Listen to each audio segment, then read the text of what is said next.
Assalamualaikum warahmatullahi wabarakatuh. Bismillahi alhamdulillah alladzi akramana bi siyami Ramadan. Wassalatu wassalamu ala sayyidina wa habibina wa syafi'ina Muhammad sayyidil insi wal jan wa ala alihi wa ashabihi wa tabi'in wa man tabi'um yaumina hada ila akhir zaman. Qala Allah Ta'ala fil Qur'anil Karim. Bismillahirrahmanirrahim. Ya ayyuhalladzina amanu kutiba alaikumusiyam kama kutiba alal ladzina min qablikum la'allakum tattaqun. Para pemirsa MDV TV dan juga para pemirsa dari kaum muslimin muslimat, alhamdulillah kami pada sore ini akan menyampaikan tema tentang masalah syarat-syarat sah dan syarat-syarat wajibnya puasa. Karena memang puasa itu adalah termasuk ibadah dan rukun dari rukun-rukunnya Islam. Sehingga apabila suatu ibadah itu pasti ada syarat-syarat sah dan juga syarat-syarat wajib, seperti di sholat 5 waktu. Oleh karena itu sangat pentingnya bagi kita, sebab tanpa ini syarat maka puasa kita insya Allah tidak dianggap sah menurut agama Islam. Oleh karena itu kami akan melanjutkan langsung tentang masalah tema pada sore ini, yaitu 1. Syarat-syarat sahnya puasa, yang mana apabila syarat-syarat ini sudah terpenuhi maka puasa kita dianggap sah. Dan yang nomor 2 nanti tentang masalah syarat wajib-wajibnya puasa. Sebab walaupun orang itu sah berpuasa, tapi kadang-kadang tidak wajib berpuasa. Seperti anak kecil yang sudah tamyiz, artinya sudah pintar tapi masih belum balik, itu hukumnya sah puasanya, tapi tidak wajib bagi dia untuk puasa. Dan begitu juga umpamanya ada orang tua, yang orang tua itu sudah sebenarnya tidak, menurut syariat sudah tidak wajib untuk berpuasa karena sangat tua, tapi dia memaksa, maka tetap hukumnya sah tapi tidak wajib untuk puasa. Oleh karena itu kami akan memaparkan apa-apa syarat-syarat sah dan juga syarat-syarat wajibnya puasa. Kami langsung pantau dengan kitab saja agar nanti lebih jelas. Bismillahirrahmanirrahim. Surutus sihatus saumi. Syarat-syaratnya puasa ini disebutkan di sini ada 4. Arba'atun.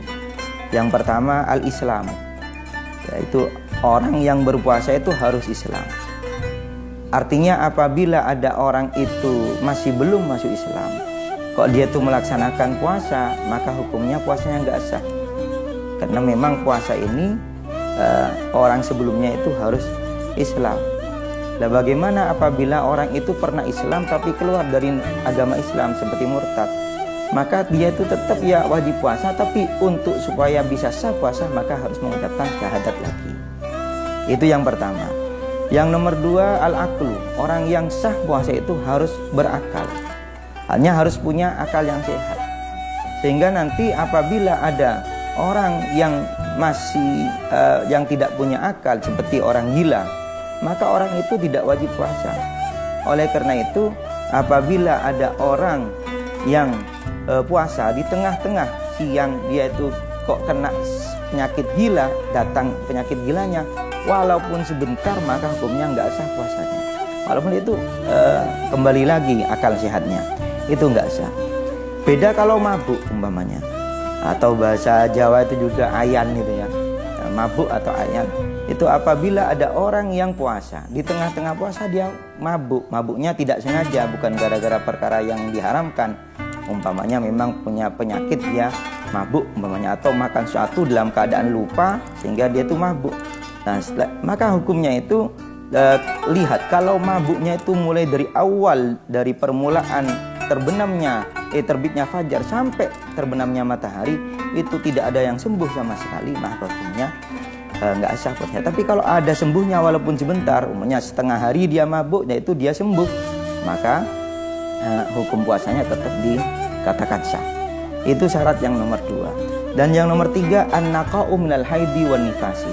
Orang yang puasa itu harus bisa sah apabila tidak haid dan tidak nifas.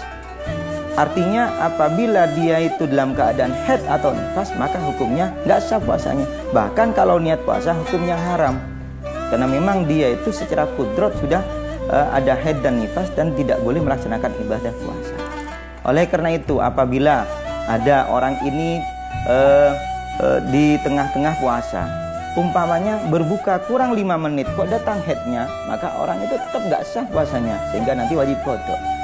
Nah, umpamanya ada orang pada waktu malam hari dia itu suci sampai dia itu beribadah dengan puasa ini, tapi di tengah-tengah umpamanya setelah waktu duhur dia suci haidnya, maka tetap ya tidak wajib bagi dia puasa, dan bahkan tidak wajib dia itu untuk imsak menahan diri, tapi sunnah. Nah, tapi juga wajib qada nanti. Itu yang nomor 3. Dan yang nomor 4, al ilmu biqaunil waqti qabilan lisyaumi. Dan harus tahu bahwasanya waktu atau hari itu bisa untuk dipuasai. Artinya memang ada waktu-waktu yang tidak bisa dipuasai. Seperti ayyamut tasyrik, tanggal 11, 12, 13 dari hari besar itu. Dan juga hari raya Idul Fitri dan Adha. Itu termasuk waktu-waktu yang tidak boleh dipuasai. Makanya haram orang itu untuk berpuasa di hari itu. Itu syarat-syaratnya sahnya puasa. Jadi kalau umpamanya sudah Islam dan punya akal dan dia itu cepi dari haid dan nifas dan memang waktu itu bisa untuk dipuasai, maka hukumnya apabila puasa tetap hukumnya sah. Itu masalah syarat-syarat sahnya puasa.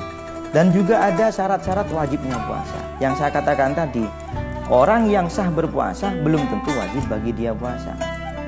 Nah, makanya syaratnya itu yang satu tadi itu Islam masuk. Dan yang nomor 2, orang yang syarat wajibnya puasa at-taklifu, mukallaf. Mukallaf itu apa? Akilun balighun, orang yang punya akal dan balik. Yaitu sudah balik dan punya akal. Jadi umpamanya ada anak kecil yang saya sampaikan tadi, punya akal dia tapi masih belum balik, maka hukumnya ya tidak wajib puasa. Tapi bagi orang tua, apabila anak itu sudah umur 7 tahun, wajib perintah untuk puasa. Dan apabila umur 10 tahun, wajib perintah dan bahkan boleh memukul kalau nggak puasa, tapi dengan syarat anak itu kuat, andaikan melaksanakan puasa. Jadi kewajibannya untuk melatih itu bagi orang tuanya. Bagi anak sendiri nggak wajib. Kenapa? Karena dia itu walaupun sudah punya akal, tapi masih belum balik, sehingga belum dikatakan mukallaf. Yang nomor 3, al-itaqatu, kuat. Memang syariat itu tidak membebani. Artinya memang la yukallifullahu nafsan illa usaha. Allah itu dia akan memaksa kepada seorang kecuali kemampuannya. Ad-dinu yusrun, agama itu gampang. Oleh karena itu, apabila memang ada orang yang tidak kuat untuk puasa, seperti orang yang tua sudah sehingga nggak kuat, dan orang yang sakit, maridun la yurja bur'uhu, sakit yang tidak diharapkan sembuhnya, seperti orang yang sakit jantung, umpamanya sudah, atau stroke yang sudah sangat sekali sehingga nggak kuat, maka dia tuh nggak wajib puasa. Namun apabila dia sudah nggak puasa, tiap harinya harus bayar 1 mud atau 6 on setiap harinya. Jadi terbitnya fajar masuk dia wajib untuk bayar gitu. Itu yang nomor 3. Yang nomor 4 itu nasihat. Hanya nasihat di sini itu orang tadi itu jangan sampai ada orang itu penyakit yang andaikan puasa akan tambah sakitnya. Ya, umpamanya kata dokter, kamu itu kalau puasa lambungnya itu akan parah, tapi dokter yang bisa dipercaya. Orang dokternya itu harus adil itu harus muslim, harus agama Islam. Dokternya mengatakan kalau kamu lambung ini kamu puasa umpamanya, maka kamu tidak akan sembuh dan akan ziyadatul marad, tambah sakit, maka boleh nggak puasa. Tapi nanti konsekuensinya harus qada dia nanti kalau sudah sembuh. Oleh karena itu harus tanya benar kepada dokter, atau memang dia itu memang kebiasaan, secara kebiasaan sudah nggak mampu, itu nggak masalah. Walaupun ada hadis mengatakan sumu tasiku, puasalah kamu akan sehat, tapi memang ada orang-orang itu memang sudah nggak mampu untuk puasa. Itu syaratnya. Dan yang nomor 5 harus al-iqamatu. Orang itu harus tidak wajib puasa kalau memang dia itu mukim, tidak bepergian. Jadi kalau orang itu bepergian, maka hukumnya dia itu nggak usah puasa, nggak masalah, dengan syarat harus perginya itu selama 2 marhalah, yaitu 82 kilo, dan harus keluarnya itu sebelumnya terbitnya fajar. Sekarang banyak orang mengantarkan umroh umpamanya.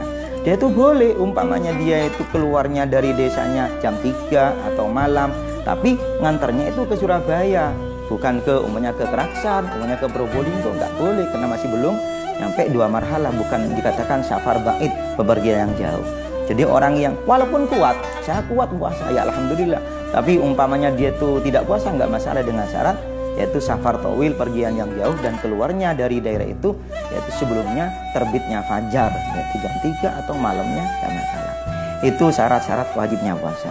Oleh karena itu, dengan apa yang saya sampaikan ini tentang yang pertama sahnya syarat-sahnya puasa, dan yang nomor 2 syarat sahnya puasa, insya Allah ketika kita sudah mengetahui ini, insya Allah puasa kita akan diterima oleh Allah Subhanahu wa Ta'ala. Mungkin ini yang bisa saya sampaikan, dan sangat berterima kasih ini pada MDV TV, dan juga ini tugas dari MUI. Semoga apa yang saya sampaikan menjadi ilmu yang manfaat, yang barokah. Amin, Allahumma amin. Wassalamualaikum warahmatullahi wabarakatuh.